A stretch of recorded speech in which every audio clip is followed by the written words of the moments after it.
Your dangerous dog attacked me. Sarah's shrill voice cut through the hospital corridor as she clutched her bandaged arm, tears streaking her face. Look what that monster did. I stood frozen, heart hammering in my chest, staring at my sister-in-law in disbelief. Luna, my golden retriever and certified therapy dog, sat calmly at my feet, her warm brown eyes steady, untroubled, showing none of the aggression Sarah was accusing her of. My dog didn't attack you, I said, keeping my voice even despite the fire building inside me. Sarah's husband, my brother Mike, stood rigid beside her, his expression dark with anger. We have proof, Madison. Look at her arm. Sarah yanked up her sleeve, revealing jagged red scratches and what looked like bite marks. She needs to be put down. She's a menace. The words hit me like a physical blow. Put down, my stomach twisted. Luna pressed against my leg, sensing my distress, offering comfort the way she always did. Dr. Torres, the hospital administrator, stepped forward, her sharp gaze moving between us. Sarah, you're saying this happened in the children's ward? Yes, Sarah nodded vigorously. I was visiting my friend's daughter when that beast lunged at me. No warning, no reason, just pure aggression. Something wasn't adding up. I knew Luna's schedule down to the minute. At 10:30, the time Sarah claimed the attack happened. We were in room 204 with Tommy, a 7-year-old chemotherapy patient, helping him through his morning treatment. I took a slow breath. You said this happened at 10:30. Yes, right after you left her alone in the hallway. A smile pulled at my lips and Sarah's eyes narrowed. What the hell is so funny? She snapped. Security cameras, I said simply. The children's ward has cameras in every hallway. If Luna attacked you, it'll be on video. The color drained from Sarah's face so fast I thought she might faint. Mike's posture stiffened. Then let's check, he said, though doubt crept into his voice. Dr. Torres was already on her phone. Security is pulling the footage now. Minutes later, we were in the security office, the dim room illuminated by the glow of multiple screens. Officer Martinez, the head of hospital security, met us with a grim expression. I've pulled up footage from 10 o'clock to 11 o'clock a.m., he said, fingers flying over the keyboard. The screen flickered, showing clear, time-stamped footage. There I was with Luna in room 204, never once stepping outside between 10:15 and 10:45. This can't be right. Sarah's voice rose to a near scream. Check another camera. Officer Martinez clicked through every angle. Luna was nowhere except by my side, in Tommy's room. But something else appeared, something that made my pulse spike. At 10:25, the cameras showed Sarah entering the hospital through a side door, before visiting ours. She disappeared into a restroom and emerged 10 minutes later, clutching her arm. The same arm she now claimed Luna had attacked.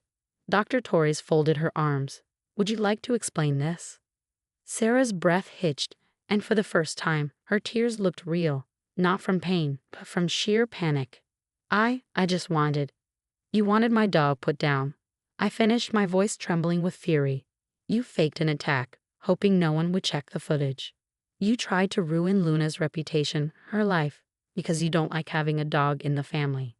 Mike took a step back from his wife, his face a mask of shock and betrayal. Tell me you didn't, he whispered. Sarah's silence spoke for her. Officer Martinez's voice was firm. Filing a false report about an animal attack is serious, especially in a hospital. There will be consequences. Dr. Torres turned to me, her expression softening. Madison, I am so sorry. Luna's record remains spotless. In fact, she glanced at her tablet. Her approval to train other therapy dogs just came through this morning. Relief crashed over me. I knelt beside Luna, wrapping my arms around her soft fur, tears spilling onto her coat. She licked my hand gently, ever the professional, even in the midst of chaos. Sarah was escorted out, wailing, I just wanted her to know how it feels to lose something she loves. Mike lingered, looking shattered. Maddie, I had no idea. I really thought, I'm so sorry. I studied him for a moment. You chose to believe her over me, I said quietly. Over Luna, who you've known since she was a puppy. That's not something I can forgive overnight. He nodded, accepting the weight of his mistake. And then, just as he turned to go, Luna did something that made my throat tighten. She walked up to him and pressed her nose against his hand. Therapy dogs don't hold grudges. They just heal, even when the people they comfort don't deserve it.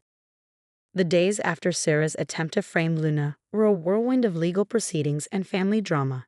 My phone buzzed nonstop, relatives taking sides, some defending Sarah's moment of weakness, others horrified by her actions.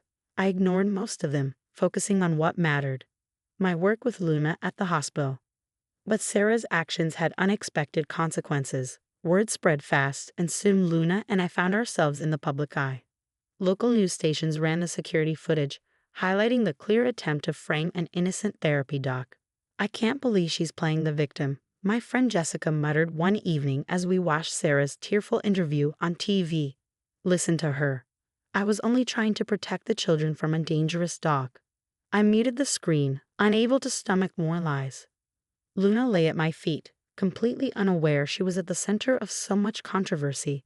The only thing on her mind was her next session with Marcus, a 6-year-old burn victim who had finally started smiling again thanks to their weekly visits. "The hospital's getting calls from all over the country," I told Jessica, scratching behind Luna's ears. "Other facilities want to know about our security protocols, how we document therapy dog behavior." Ironically, Sarah might have helped create better protections for therapy animals. Jessica's lips quirked in a half-smile. "That's one hell of a silver lining." My phone buzzed again.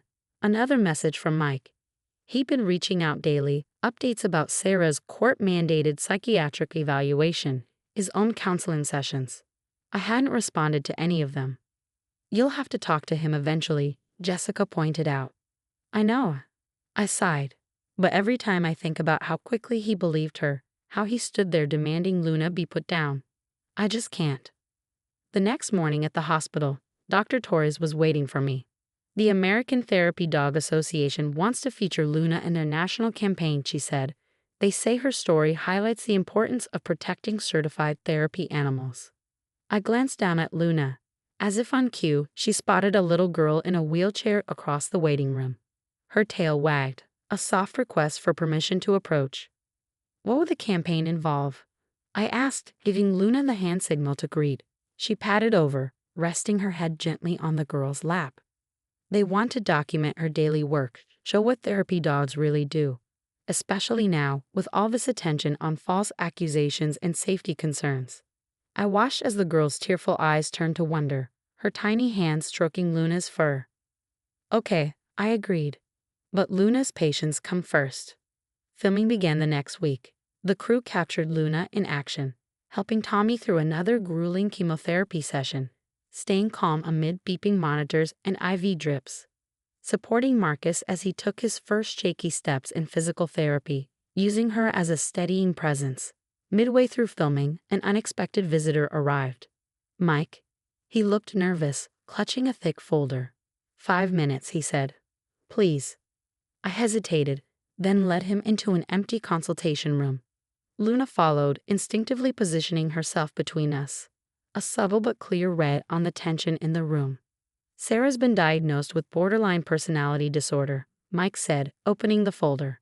"She's been instigating incidents with therapy animals for months. 3 other hospitals reported issues before this." I stared at him, and he never noticed. She always had excuses, always made it seem like the animals were at fault. I believed her because, his voice cracked, because it was easier than admitting something was really wrong. I folded my arms. "So now what?" "I'm divorcing her," he said, voice raw, "not just because of Luna, because I finally see how much I let her manipulate me, how much damage I allowed her to do." Luna, sensing his distress, moved closer. After a hesitation, Mike reached out, resting a hand on her head. She stayed still, letting him absorb the moment. "She's getting help now," he continued. "But I needed you to know I was wrong. About her. About Luna. About everything." I studied my brother, seeing the guilt, the regret. And for the first time, the anger I'd been holding onto didn't feel quite as heavy. Outside, the camera crew had been filming through the window. Later, they told me that moment, my brother breaking down, Luna offering silent comfort, became the heart of the campaign. Because therapy dogs don't just help patients. Sometimes they help heal families too. 3 months after Sarah's incident, the Therapy Dog campaign launched, surpassing all expectations. Luna became the face of a national movement to protect therapy animals, her gentle eyes and calm presence gracing posters in hospitals across the country. "Your dog has changed the way we certify therapy animals," Dr. Torres told me one morning as we watched Luna comfort a group of anxious children preparing for surgery. "Every hospital in our network has installed additional security cameras and strengthened documentation protocols." The irony wasn't lost on me. Sarah's attempt to destroy Luna's reputation had, in the end, reinforced protections for therapy animals everywhere. That afternoon, I received an unexpected email from Sarah's psychiatrist requesting a meeting. After some hesitation, I agreed. The next day, Luna and I met her in her office. "Sarah has made significant progress," the psychiatrist said, as Luna sat calmly at my feet. "She's asked to make amends, but more importantly, she wants to understand why she did what she did." I considered saying no. But then I looked at Luna, the embodiment of the lessons we taught the children in our program. Forgiveness doesn't mean forgetting, but it can mean growth. A week later, I met Sarah in the hospital's meditation garden. She looked different, smaller somehow, stripped of the aggressive confidence she once wore like armor. "I didn't expect you to come," she said quietly, keeping her distance from Luna. "I almost didn't," I admitted. "But Luna taught me something important. Sometimes the people who need help the most are the ones who fight against it the hardest." Sarah's eyes filled with tears as she watched Luna, who remained still, offering neither judgment nor comfort. "I was jealous," she whispered, "of how much Mike loved her, of how everyone praised your work. I wanted to destroy something good because I couldn't stand seeing someone else succeed." It wasn't a perfect apology, but it was honest. Luna, ever professional, maintained her position by my side, neither retreating nor approaching. The Therapy Dog campaign concluded with a special ceremony at the hospital. Luna received an honorary award for her contributions to therapy animal advocacy, though she seemed far more interested in the tennis ball that came with it than the actual plaque. Mike attended the ceremony, standing quietly in the back. Our relationship was healing, slowly, in cautious steps forward with occasional steps back. Luna, as always, played a crucial role in that process, her unconditional acceptance showing us both what forgiveness could look like. "We're starting a new training program," I told him after the ceremony, "teaching handlers how to protect their therapy animals while still maintaining a compassionate approach. Would you like to help?" His expression shifted from surprise to something softer, hope. "Really? Really?" I nodded. Sometimes the best advocates are the ones who've seen both sides of the story. As I write this, Luna sleeps peacefully beside me, her work vest hung by the door, ready for tomorrow's hospital rounds. Sarah's actions, while painful, led to lasting change, stronger protections for therapy animals, and a deeper understanding of their impact. But more importantly, they reaffirmed what I had always known, that even in darkness, a dog's capacity for forgiveness can light the way forward. The children at the hospital don't know about the drama that unfolded months ago. They only know that Luna still visits faithfully, offering her quiet support during their treatments, making them smile when nothing else can. And maybe that's the greatest victory of all, that despite everything, Luna never lost her ability to love and heal. Dr. Torres often says that every crisis carries a gift if we're willing to look for it. In our case, the gift was the opportunity to protect therapy animals while reminding the world just how precious they truly are. Luna and I continue our rounds, finding meaning in every quiet moment of connection. And as for Sarah, last I heard, she was still in therapy, still working to understand her actions and make amends. Luna taught me that healing isn't about grand gestures, it's about small moments of grace, offered freely and without judgment, because that's what therapy dogs do. They show us the best version of ourselves, even when we struggle to see it, and that is worth protecting at all costs.